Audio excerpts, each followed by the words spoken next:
Subscribe to my channel for more videos and press the bell icon for latest updates. बिस्मिल्लाहिर्रहमानिर्रहीम। अस्सलाम वालेकुम dear student. आज का जो हमारा टॉपिक है इसमें हमने एंडोस्केलेटन को डिस्कस करना है, जो ख़ास तौर पे जो स्केलेटन जो ह्यूमन बॉडी में मौजूद है उसको डिस्कस करना है। अच्छा, उसको डिस्कस करने से पहले कुछ हम स्केलेटन के फंक्शन को डिस्कस कर लेते हैं कि स्केलेटन कौन कौन से फंक्शन परफॉर्म करता है हायर एनिमल्स में। और इनमें से कुछ फंक्शन तो ऐसे हैं जो तकरीबन सारे एनिमल्स में हैं, लेकिन कुछ फंक्शन ऐसे हैं जो सिर्फ हायर एनिमल्स में पाए जाते हैं। जैसे फॉर एग्जांपल स्केलेटन का ये जो दो फंक्शन है ये तो तकरीबन हर किस्म के एनिमल्स में पाए जाते हैं, सपोर्ट एंड शेप, बोन्स। लेकिन जब हम बोन्स का वर्ड इस्तेमाल करेंगे, अब बोन्स सिर्फ हायर एनिमल्स में ही पाई जाती हैं। तो bones provide support to the soft tissue, also provide the shape of the body, कि बॉडी को शेप देती हैं, सपोर्ट देती हैं। उसके बाद दूसरा फंक्शन ये है कि ये बॉडी के मुख्तलिफ क्रिटिकल ऑर्गन्स को, जिनके ख़राब होने से इंसान की डेथ होती है, उनकी प्रोटेक्शन होती है। Bone protect the critical organ, जैसे हमारी जो खोपड़ी है वो हमारे ब्रेन को प्रोटेक्ट करती है, और जो हमारा वर्टिब्रल कॉलम है, जो रीढ़ की हड्डी है, वो हमारी स्पाइनल कॉर्ड को प्रोटेक्ट करती है। इसी तरह चूँकि स्केलेटन वो जगह है जहाँ मसल्स ने अटैच होना है, और मसल की अटैचमेंट की वजह से फिर बॉडी में मूवमेंट होनी है, तो आप कह सकते हैं स्केलेटन हेल्प करता है मूवमेंट। और दूसरा, स्केलेटन में जॉइंट्स होते हैं जो हेल्प मूवमेंट में हेल्प करते हैं। Provide side for the attachment of muscle, thus help in the movement of the body. उसके बाद मिनरल होम्योस्टेसिस, ये ऐसा फंक्शन है जो सिर्फ हायर एनिमल्स में ही पाया जाता है। बेसिकली होता क्या है कि हमारे ब्लड में जब किसी भी मिनरल्स की अमाउंट ज़्यादा होती है तो ब्लड उसको स्केलेटन में स्टोर कर देता है, और जब हमारी बॉडी के अंदर मिनरल्स की अमाउंट कम होती है तो स्केलेटन से निकाल के दोबारा ब्लड में आ जाती है।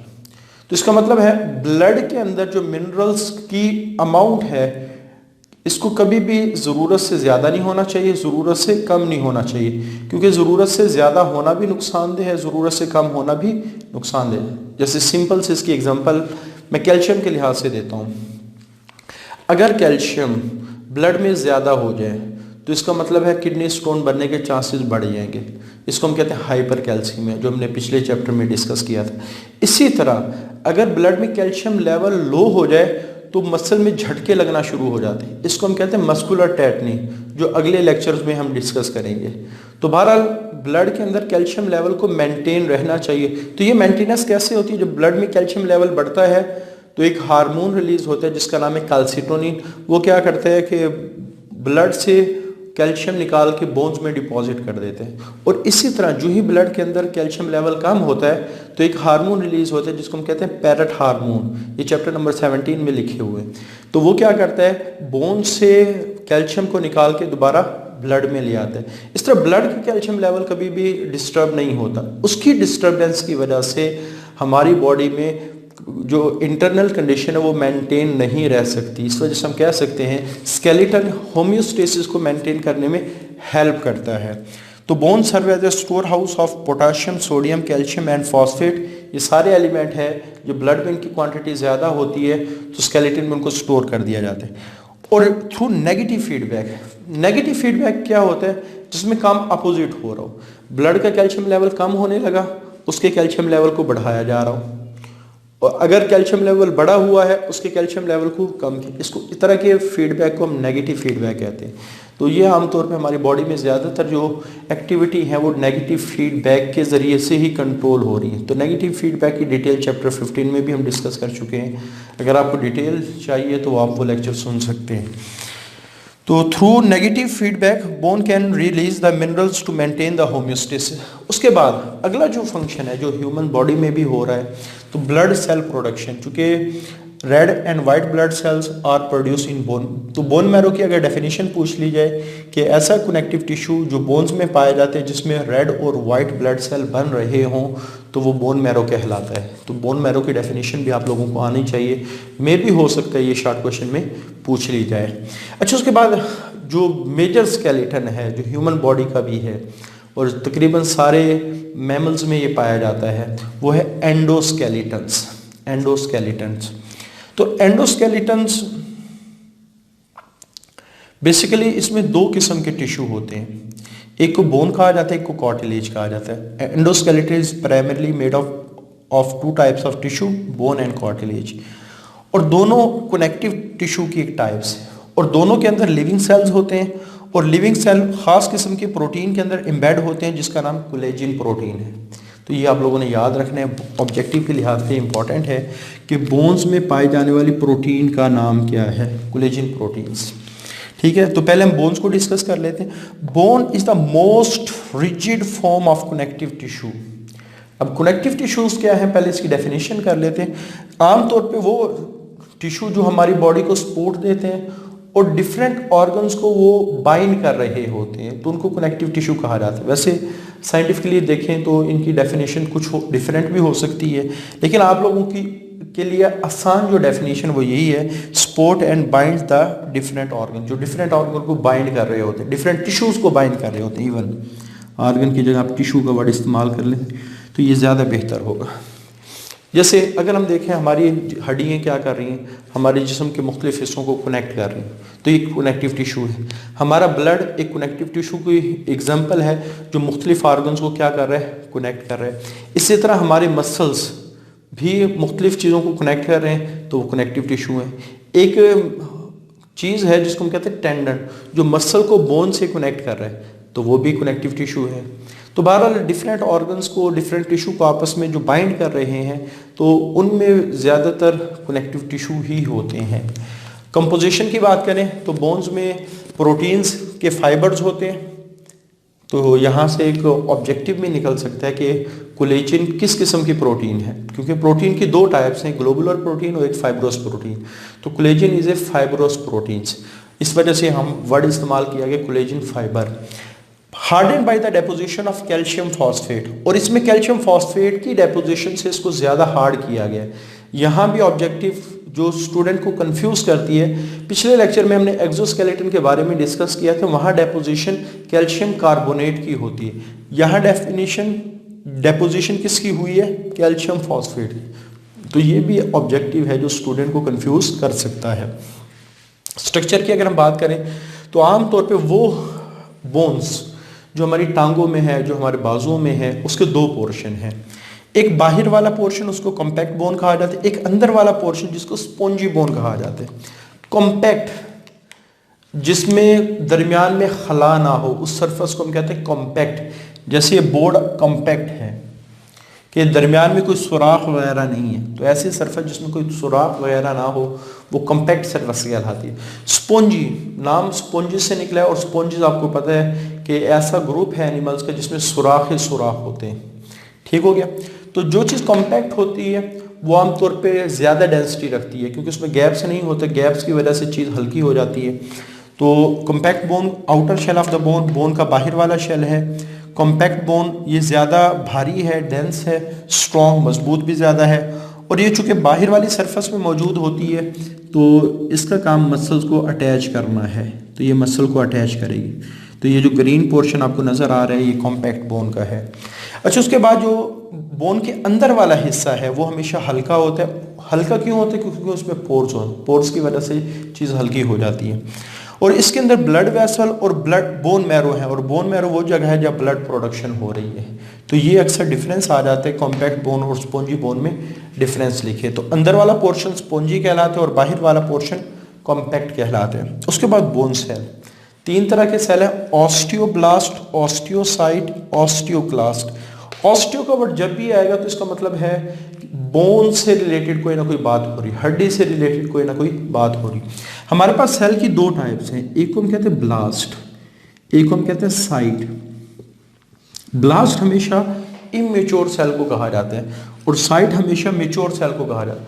वो सेल जो भी नया नया बना हो वो ब्लास्ट होता है, वो सेल जो मेच्योर हो चुका हो तो वो साइट होता है। जैसे ऑस्टियोब्लास्ट जो नया सेल बने, ऑस्टियोसाइट जो सेल मेच्योर हो चुका। इसी तरह अरिथ्रोब्लास्ट रेड ब्लड सेल जो नया बना, अरिथ्रोसाइट वो रेड ब्लड सेल जो मेच्योर हो चुका है। तो ब्लास्ट बोन फॉर्मिंग सेल है जो अभी नए बने हैं, ऑस्टियोसाइट ये बोन मेच्योरिंग सेल्स हैं जिन्होंने बोन्स को मजबूत करना है। ऑस्टियोक्लास्ट ये बोन डिसॉल्विंग सेल्स हैं। आमतौर पे ये सेल क्या कर रहे होते हैं, इनका फंक्शन हम डिस्कस करें। हालांकि लगता है ऐसा कि ये हमारी हड्डियों को तोड़ते हैं, तो तोड़ते हैं लेकिन ज़रूरत पड़ने पे, ये नहीं कि ये मुस्तकिल ये तोड़ रहे होते हैं। उसके बाद डेवलपमेंट ऑफ बोन, जब बच्चा पैदा होता है तो उसकी बॉडी में ऑलमोस्ट हड्डियाँ बहुत कम होती हैं या ना होने के बराबर होती हैं।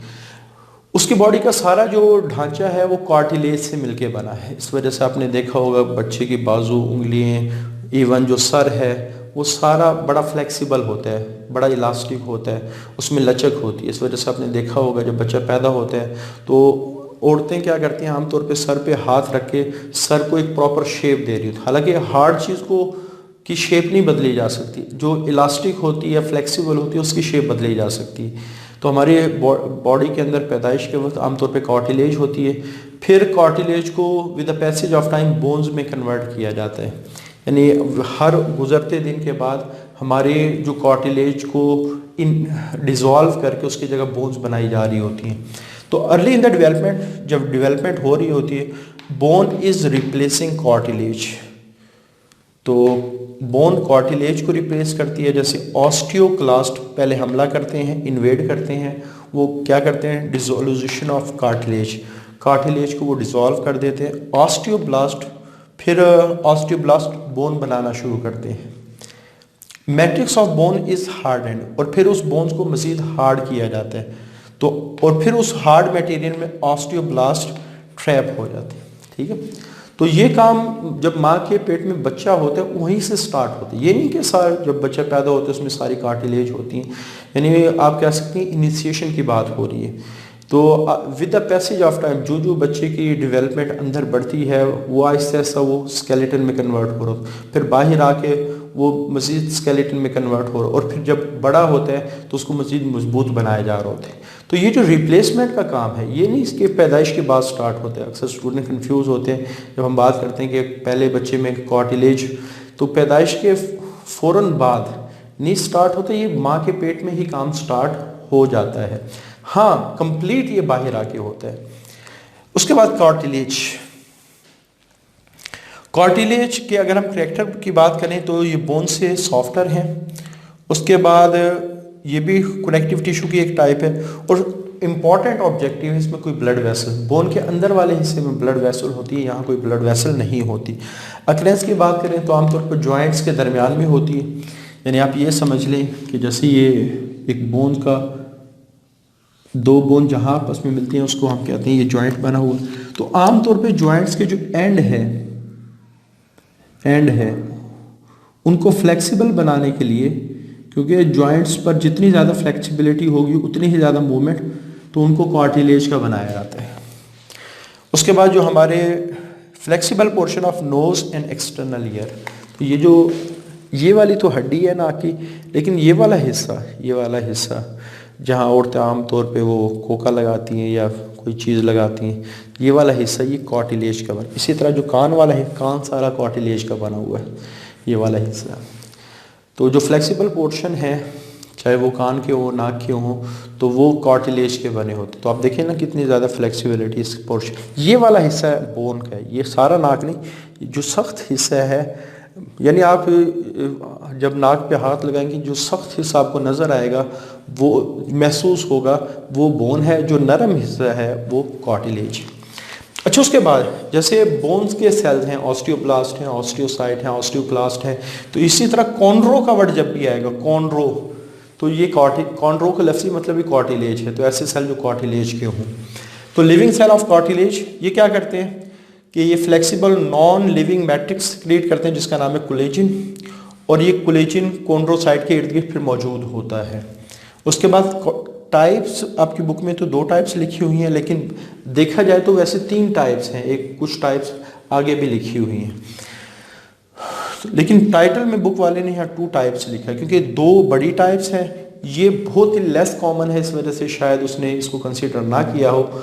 लेकिन अगर देखा जाए तो कार्टिलेज की जो हायर बुक्स हैं उनकी 3 टाइप्स मेंशन की जाती हैं। हाइलिन कार्टिलेज, ये सबसे ज़्यादा बॉडी के हिस्से में होती है, और आमतौर पे जो जॉइंट्स हैं, जो मैंने ये ड्रा किया है, ये आमतौर पे हाइलिन कार्टिलेज का बना होता है। इलास्टिक कार्टिलेज के ये भी कोलेजन फाइबर्स के मैट्रिक्स से मिलके बने हैं। तो ये एक्सटर्नल पाइना ऑफ द एयर, पाइना इसको कहा जाता है, ये जो रेडार आपका कान का लगा हुआ है जिसने चीज़ों को कैप्चर करना है, साउंड को कैप्चर करना है, ये पाइना कहलाता है। इसी तरह एपिग्लॉटिस के जो हमारी हवा की नाली है उसके अंदर जो सुराख है जिससे हवा गुजरती है उसे ग्लॉटिस कहा जाता है। उसकी जो कवरिंग है, यानी जैसे फॉर एग्जांपल ये आप कह सकते हैं हवा की नाली है, इस सुराख को हम ग्लॉटिस कहेंगे। इसके ऊपर जो कवरिंग है जो खुराक जाते वक्त आमतौर पे इसको ढक देती है या बंद कर देती है, इसको हम कहते हैं एपिग्लॉटिस। तो ये भी हाइलिंग कार्टिलेज का बना होता है। इवन जो लेरिंग्स है, लेरिंग्स हवा की नाली के जो सबसे ऊपर वाला पार्ट है वो भी ये इलास्टिक कार्टिलेज से मिलकर बना। फाइब्रो कार्टिलेज ये लेस कॉमन टाइप है। आमतौर पे वर्टिब्रीज के दरमियान में एक छोटी सी डिस्क होती है, वो डिस्क का जो स्ट्रक्चर है वो फाइब्रो कार्टिलेज का बना होता है। इसी तरह प्यूबिस बोन ये हमारे हिप बोन के अंदर मौजूद होती हैं। तो ये जिस जगह आपस में मिलती हैं वहाँ भी ये फाइब्रो कार्टिलेज मौजूद होती है। इसको हम आगे भी डिस्कस करेंगे। तो ये आप लोगों ने याद रखनी है कि हाइलिंग कार्टिलेज, इलास्टिक कार्टिलेज और फाइब्रो कार्टिलेज ये 3 टाइप हैं जो कार्टिलेज की हैं, लेकिन आपकी बुक में सिर्फ 2 टाइप्स मेंशन की गई हैं। तो इनको आप लोगों ने अच्छी तरह याद करना है। इसको लिखने आपके पास ऑप्शन है, लिख भी सकते हो, नहीं भी लिख सकते, लेकिन याद रखेंगे क्योंकि इसका जिक्र आगे बुक में मेंशन किया गया है। टाइप्स में नहीं किया, लेकिन आगे हम डिफॉर्मिटीज़ ऑफ स्केलेटन पढ़ेंगे, जॉइंट्स के बारे में पढ़ेंगे, वहाँ इसका जिक्र किया गया है। तो ये हमारा आज का टॉपिक था। इसमें हमने बोन्स को स्टडी किया, कार्टिलेज को और फंक्शन ऑफ स्केलेटन को डिस्कस किया। तो ये बड़ा आसान से टॉपिक है। ऑब्जेक्टिव शॉर्ट क्वेश्चन के लिहाज से तो इम्पॉर्टेंट हैं, लेकिन लॉन्ग क्वेश्चन में भी आ सकता है और में भी नहीं भी आ सकता। आज के लिए इतना ही। अल्लाह हाफिज़। Subscribe to my channel for more videos and press the bell icon for latest updates.